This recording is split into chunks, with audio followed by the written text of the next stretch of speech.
SER Podcast.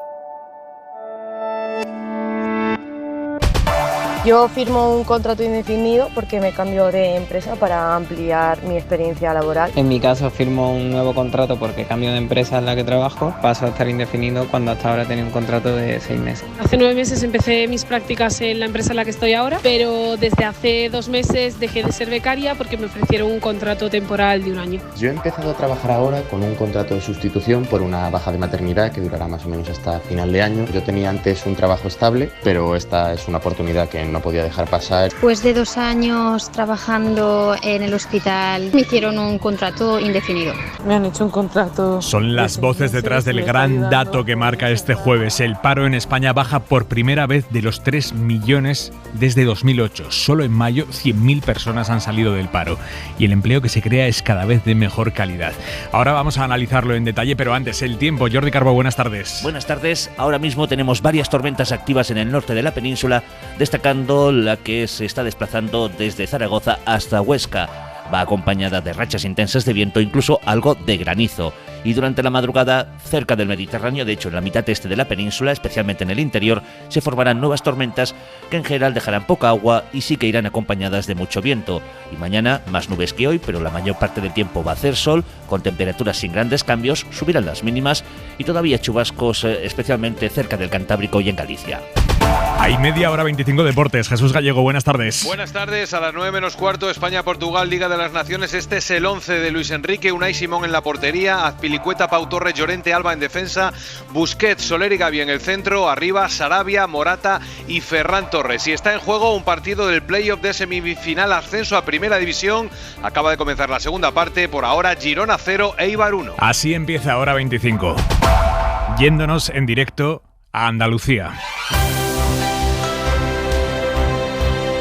Esta medianoche comienza la campaña electoral para el 19 de junio para las elecciones autonómicas, aunque ya han empezado a esta hora algunos de los actos previos a ese inicio de campaña, pegada de carteles, sin carteles y sin demasiada pegada tampoco. A tener de la asistencia a los primeros actos, en ninguna hay más de 100 personas ahora mismo, esto en los que ya han empezado. Andalucía, Ana Fernández, buenas tardes. Buenas tardes, poca gente de momento y sí los mensajes iniciales de los candidatos porque la mayoría de actos han comenzado con retraso. El más madrugador ha sido el vicepresidente de la Junta y candidato de Ciudadanos, Juan Marín, que apenas congrega a 50 personas en un acto que comenzaba pasadas las 7 de la tarde en Jerez, junto a Edmundo Val y la vicealcaldesa de Madrid, Begoña Villacís. También desde las 7:30 está en marcha el acto electoral del candidato socialista Juan Espadas en Jaén, provincia en la que el PSOE obtuvo en las pasadas elecciones su mejor resultado al concentrar el 35% de los votos. Espadas, al que acompaña la vicesecretaria general Adriana Lastra, va a cerrar el acto al que apenas asiste un centenar de personas. También floja la asistencia en el inicio de campaña de Inmaculada Nieto, candidata de la coalición de izquierdas por Andalucía, en Algeciras, que comienza ahora. Más ambiente tiene el presidente de la Junta y candidato popular a la reelección, Juan Espadas, que ha preparado un acto en Málaga capital que va a comenzar a las 8:30 de la tarde y en el que ya se dan cita unas 500 personas. Después se va a desplazar a Sevilla para acompañar a su número 1 por esta provincia en la que el PSOE ha ganado en todas las citas electorales y que Moreno se ha fijado como reto que el PP gane aquí por primera vez a los socialistas. Ana. A las 9 arranca la líder de Adelante, Teresa Rodríguez en Jerez, y nos queda la última, la candidata de Vox, Macarena Olona, que va a ser la más tradicional porque va a esperar a que falte un minuto para las 12 para comenzar en la Plaza Isabel la Católica de Granada. Gracias, Ana Fernández. De nada, vosotros. Y todo esto en un día en el que hemos conocido el barómetro del CIS de cara a esas elecciones, una encuesta que da la victoria al PP, una victoria amplia que lo deja cerca de la mayoría absoluta, aunque sin rebasarla. Moreno necesitaría a Vox. Isabel Villar. Sí, en la parte más alta de la horquilla, el PP de Moreno sumaría más que toda la izquierda junta. Hasta 49 diputados le da el CIS frente a los 48 de la suma de izquierdas. Sin embargo, le faltaría para llegar a los 55 que marcan mayoría absoluta en el Parlamento andaluz, así que seguiría necesitando a Vox, que escalaría, según esta encuesta, hasta la tercera fuerza política. El CIS le da entre 17 y 21 representantes. Ciudadanos, actual socio de gobierno del PP, queda al borde de la desaparición. El CIS les atribuye entre 1 y 3 escaños frente a los 21 que consiguieron en 2018. El paro baja de los 3 millones de personas por primera vez desde 2008 en España. En el mes de mayo, casi 100.000 personas paradas han encontrado trabajo. También es bueno el número de afiliados, que sigue por encima de los 20 millones y casi la mitad de los nuevos contratos son indefinidos. Alejandra de la Fuente. Así es, el efecto acumulado de meses de caída deja la cifra de paro en 2.900.000 desempleados, su menor cifra desde noviembre del año 2008 y el mejor dato desde hace casi 14 años. En términos de calidad, el 44% de los contratos que se firman son contratos fijos, mientras que antes de la reforma laboral era 1 de cada 10. Los sindicatos han celebrado estos datos y han defendido que la mejora del empleo exige una subida generalizada de salarios. Escuchamos a Pepe Álvarez. La creación de empleo a la vez es generación de riqueza en las empresas. Hay que repartir la riqueza que se genera en las empresas. Los convenios tienen que subir los salarios. Por su parte, en nota de prensa, COE y Cepime han visto positivos los datos a pesar del escenario de incertidumbre e inestabilidad económica, en palabras textuales, y han pedido cautela y que no se creen falsas expectativas. Y hasta en esto hay polémica política. Feijóo ha puesto en duda los datos del paro, acusa al gobierno de maquillarlos. Cuando aquello que era temporal ahora se llama fijo discontinuo y se considera que una persona que no está trabajando porque tiene un contrato temporal, que ahora se llama fijo discontinuo, no aparece en el paro, pues automáticamente cuando ya se maquilla la estadística es muy difícil hacer comparación. Palabras de Feijóo en Onda Cero. Le ha respondido a la vicepresidenta Yolanda Díaz. Dice, los fijos discontinuos ahora son más, pero siempre se han computado igual. Los fijos discontinuos no son parados, pero no ahora por la reforma laboral, sino desde hace 25 años. Son contratos de calidad que cotizan en todos sus extremos. Es una aberración, no está preparado para gobernar y debería de asesorarse sobre materias en las que observo carece de conocimiento. Además del paro, la otra noticia económica del día en España pasa por las pensiones. El gobierno ha pactado con Bildu subir un 15% las pensiones contributivas. Por lo tanto, unas 440.000 viudas, huérfanos y personas con algún tipo de invalidez van a notar una subida en sus pensiones. Es una medida que formará parte del nuevo decreto anticrisis que prepara el gobierno para que entre en vigor en cuanto caduque el que está en vigor ahora mismo. Pero en realidad el acuerdo con Bildu se ha cerrado hoy para desbloquear otra votación distinta, la de la ley de los planes de pensiones públicas, que ha salido adelante en comisión esta tarde y la semana que viene tiene que votarse en el Congreso. Con ese acuerdo con Bildu, el gobierno se ha garantizado la abstención esta tarde, se ha garantizado que saliera adelante esta ley. También estaba negociando el gobierno a la vez con Ciudadanos, aunque estos han terminado votando en contra. En fin, negociaciones otra vez hasta el último momento, con el gobierno insistiendo en eso de la geometría variable. Guillermo Lerma, buenas tardes. Buenas tardes, Aimar. Además de los partidos del gobierno, la ley ha superado el trámite gracias al apoyo de PNV, PRC y la abstención de Bildu, a la que por sorpresa se ha sumado Vox. Ciudadanos había llegado a un acuerdo para votar a favor, pero ha terminado haciéndolo en contra, todo tras una sesión surrealista en la que algunos diputados reconocen que no sabían el contenido final de lo que iban a votar por la cantidad de enmiendas, dicen, que han llegado vivas. Creo que esto es una mala práctica de cómo se tramita un proyecto de ley y montando este guirigay que en la mayoría de los casos nos las hemos visto para saber qué se puede votar. En vez de irme fuera y esperarme a votar el dictamen, considérenme ustedes invisible durante un tiempo y no hago ni sí, ni no, ni abstención, porque yo me siento incapaz de poder valorar estas enmiendas a esta velocidad que hacen ustedes. Por error, el PSOE ha apoyado enmiendas de Unidas Podemos que iban en sentido contrario a lo que había pactado con Ciudadanos, lo que ha provocado que el proyecto, al mismo tiempo que contempla incentivos fiscales a las empresas, los recorte o que, sin quererlo, el Grupo Socialista haya aprobado quitar los topes a las bases máximas de cotización. Los grupos culpan al ministro Escrivá del caos provocado en la comisión, primero por no haber negociado en la fase previa y después por haber llegado a la cita de hoy sin tener los apoyos asegurados. El PSOE asegura que va a tratar de enmendar el fallo en el pleno de la semana que viene, donde la reforma de las pensiones tiene que recibir ya sí la aprobación definitiva de la Cámara Baja.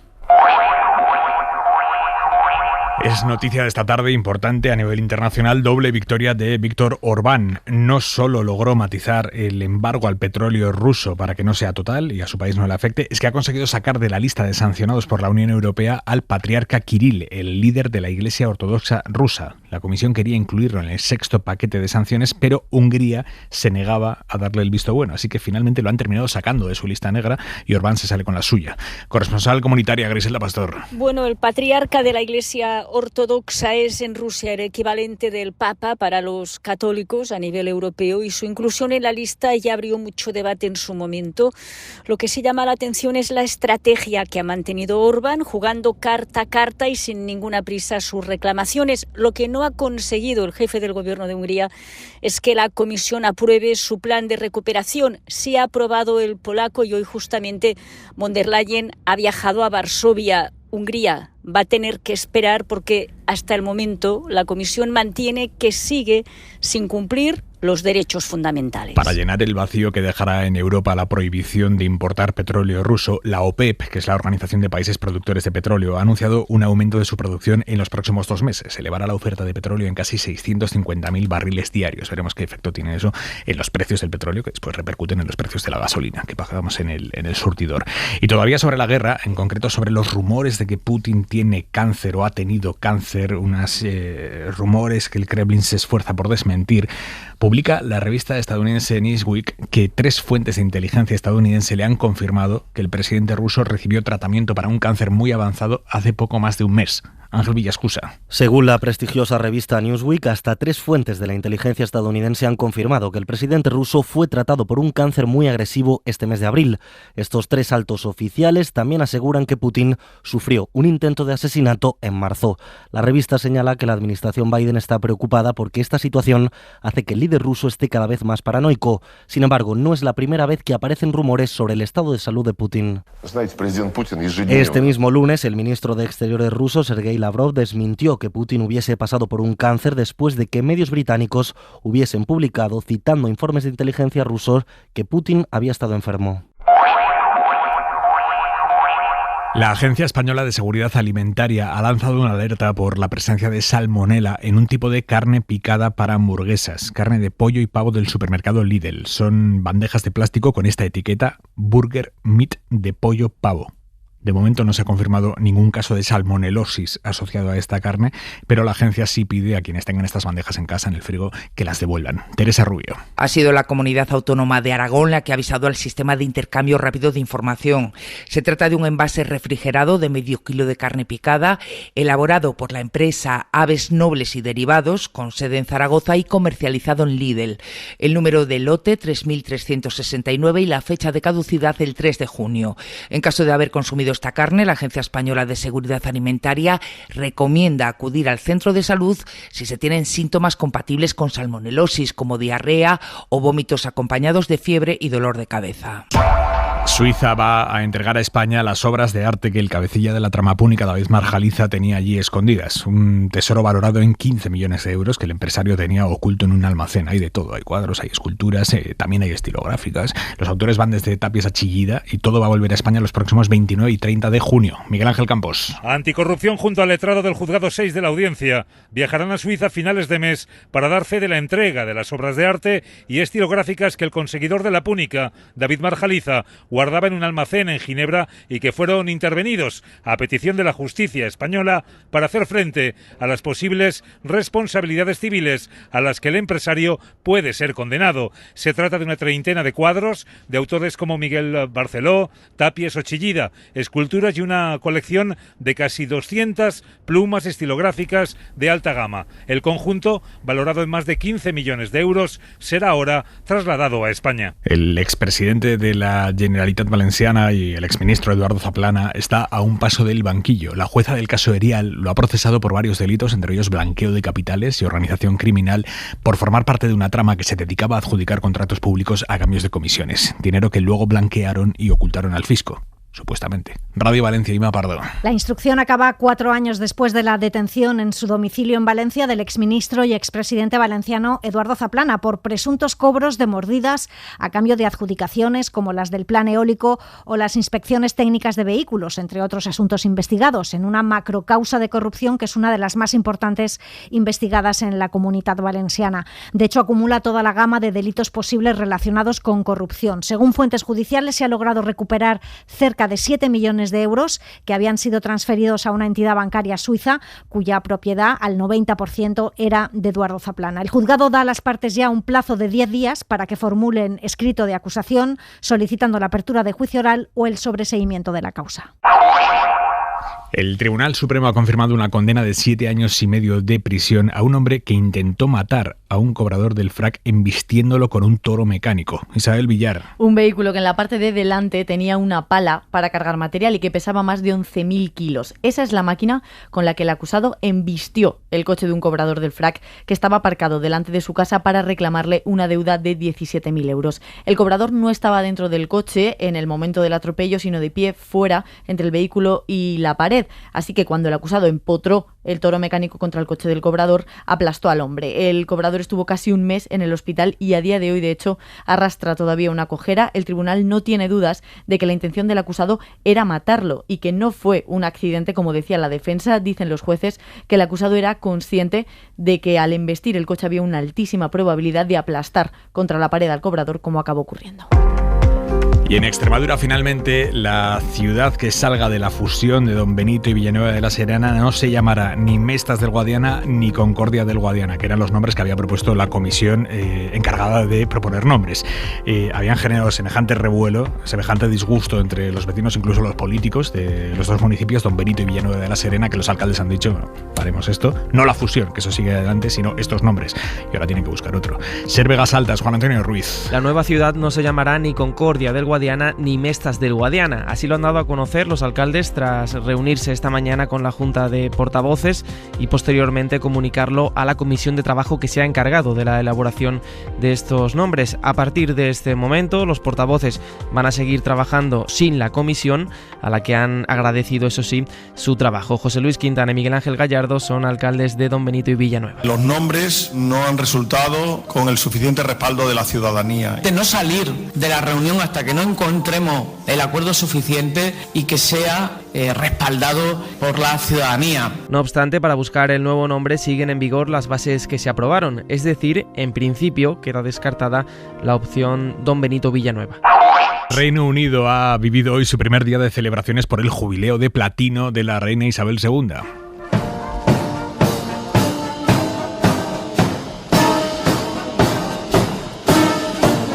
Absolutely amazing. We're all here celebrating the Queen's 70 years on the reign.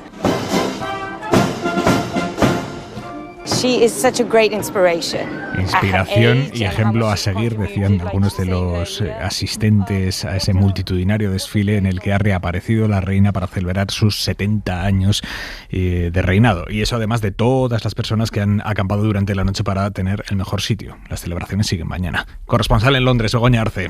Buenas tardes.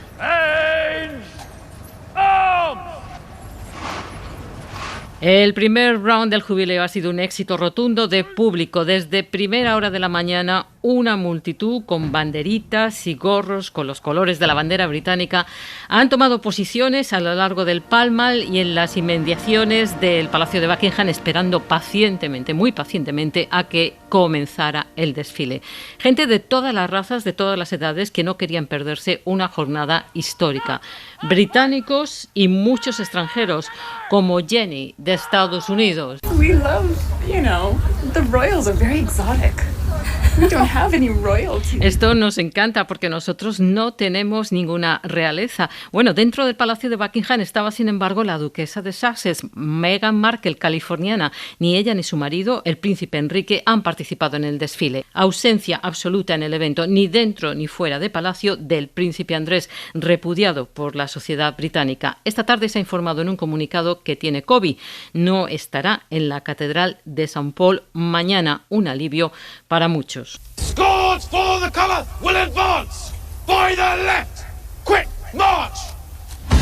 En el desfile han participado a caballo el príncipe de Gales, su hermana, la princesa Ana y el príncipe Guillermo. Carlos ha asumido la tarea de pasar revista a las tropas en nombre de su madre. La reina, frágil pero sonriente, ha saludado desde el balcón entre los aplausos, ovaciones y cánticos de un coro infantil improvisado.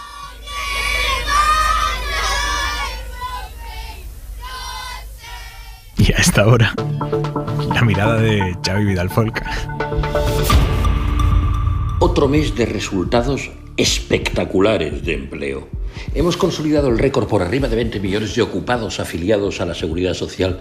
Hemos batido un hito sangrante por abajo, reduciendo el paro a menos de 3 millones de desempleados, aunque todavía sean muchos, demasiados. Y además, los que mejor viento de cola agarran son los jóvenes. Y la recuperación alcanza incluso a los autónomos, un territorio siempre un poco comanche. Estos datos subrayan, sobre todo, un hecho fundamental: que la economía va mucho mejor que lo que dicen los interesados, los pesimistas, los opositores, los pescadores en río revuelto, los cenizos y muchos periodistas. O sea, una gran parte de la opinión, dicho sea con 1000 disculpas. La economía tira, pese a las incertidumbres, a la guerra y a los errores de todos nosotros. Cuidado, que también con perdón vendrá el tío Paco con las rebajas. Los catastrofistas dijeron primero que las cifras de empleo eran falsas, parados encubiertos por los ERTEs. Se demostró falso. Luego adujeron que estaban enmascaradas porque se habían creado muchos empleos públicos, pero no privados. Era falso. Ahora alegarán que los contratos temporales abusivos continúan existiendo, pero disfrazados a través de la figura de los fijos discontinuos, que tampoco explica el éxito de la reforma laboral de los agentes sociales, del gobierno y de la sociedad. El caso es amargar el desayuno, el aperitivo y la merienda a los ciudadanos de a pie, si nos dejamos, porque crear empleo no es delito. Suscríbete a Hora 25. Todos los episodios y contenidos adicionales en la app de Cadena SER y en nuestros canales de Apple Podcast, Spotify, iVoox, Google Podcast y YouTube. Escúchanos en directo en la SER de lunes a viernes a las 8 de la tarde.